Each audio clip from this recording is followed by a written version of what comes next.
Bangladesh నుండినో Burma నుంచినో ఎక్కడెక్కడి నుంచినో వలసలు వచ్చినటువంటి వాళ్ళు వలస వచ్చిన తర్వాత ఇక్కడ ఉత్తరాఖండ్లోని ప్రదేశంలో అక్రమంగా ఓ మసీదు మదర్సా నిర్మించేసుకుని అక్కడి నుంచి దేశ వ్యతిరేక కార్యకలాపాలకు పాల్పడుతుంటే అక్కడ ప్రభుత్వం దానికి సంబంధించి వివరణ కోరినటువంటి సందర్భంలో అసలు విషయం బయటపడింది. దాని మీద కోర్టుకు వెళ్తే కోర్టు దాన్ని కూల్చివేయమంటే కూల్చివేయడానికి వెళ్ళినటువంటి సందర్భంలో ఈ లోపల అక్రమంగా ట్రైనింగ్ పొందినటువంటి వాళ్ళు బయట అక్కడ ఉన్నటువంటి పోలీసుల మీద దాడికి దిగి పోలీసుల్ని ఒక ఇంట్లో పెట్టి తగలబెట్టడానికి కూడా ప్లాన్ చేసినటువంటి ఒక దుర్మార్గమైనటువంటి సంఘటన చోటు చేసుకుంది.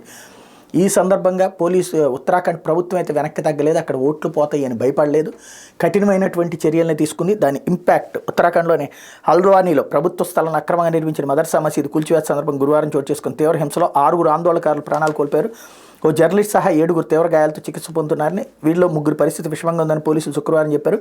ఉద్రిక్తతల కారణంగా కర్ఫ్యూని ఇంకా కొనసాగిస్తున్నట్టు చెప్పారు. కోర్టు ఆదేశాలతో పోలీసు బందోబస్తు మధ్య మదర్సా మసీదును కూల్చివేయడానికి అధికారులు వచ్చినప్పుడు స్థానికులు రాళ్ల దాడికి దిగడంతో పాటు వాహనాలకు నిప్పెట్టారు. ఓ పోలీస్ స్టేషన్ కూడా తగలబెట్టారు. వాళ్ళని అదుపు చేయడానికి పోలీసులు కాల్పులు జరపాల్సి వచ్చింది.